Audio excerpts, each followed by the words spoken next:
Remember full-time jobs? For those who don't, it was a job that actually gave you like 40 hours a week. Some employers would even give you health care, and sometimes even a pension or retirement plan. It was an amazing time for the working man and woman. Then, all of a sudden, something happened.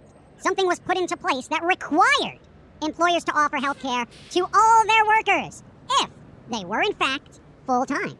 Sounds awesome, right? Finally, a win for the working class. But it really wasn't. All this did was push every company to cut everyone's hours down to part-time. There is no full-time anymore. So now, every poor bastard has to shuffle around 2 to 3 and sometimes 4 jobs just to make up some sort of semblance of a full-time paycheck. No benefits, no perks, all work. But Foamy, why would any company want to do this? Bottom line. All companies want are temporary bodies. They want a high turnover rate. I mean, why give an employee who works hard raises and benefits over the course of 30 years when you can, in fact, just hire 60 part-timers you never have to give raises to and you never have to give benefits to? Because they'll eventually get bored. They'll leave. And you won't have to give them anything. You just replace them with another. It's a factory line of human bodies they get wholesale. That's the scam. Now, with so little respect given to the working man and woman these days, what do you think eventually happens to their work ethic? They stop caring. They don't give a shit about their jobs. Why should they? It's minimum wage bullshit with no benefits. So now, all this does is create an entire workforce who have no cares or pride in what they do. Productivity takes a nosedive, and work gets done half-assed. And you know what? I don't blame them.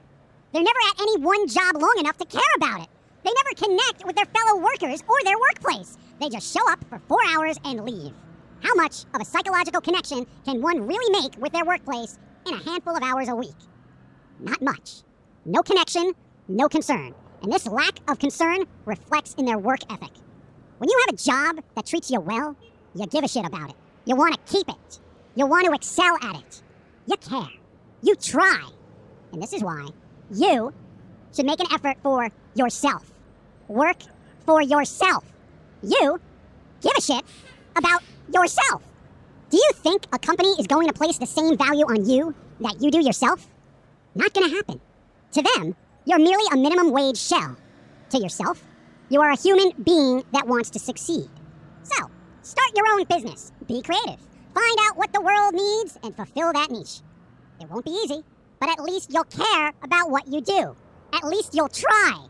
Work at it part-time, put in those extra hours. Invent something, create something, write something. Don't just sit there thinking about what you want to do. You have to take action. Never expect a company to give you the free time to better yourself. They won't. They don't want you to better yourself. They just want to shuffle you around from dead-end job to dead-end job for your entire life. All I ask is that you try. And maybe, if you do become insanely successful, toss me a few bucks for lighting that fire under your ass, all right? But other than that, my main concern for people is that they get better. That they somehow break the cycle of being at the whim of the system, at the mercy of some company that doesn't care about you. Realize your value, pursue your dreams, and make sure, if it doesn't work out, you have a realistic backup plan, okay? You can do it! And seriously, don't forget about the squirrels when you're rich, all right? I helped. I motivated you, all right? A few dollars won't kill you.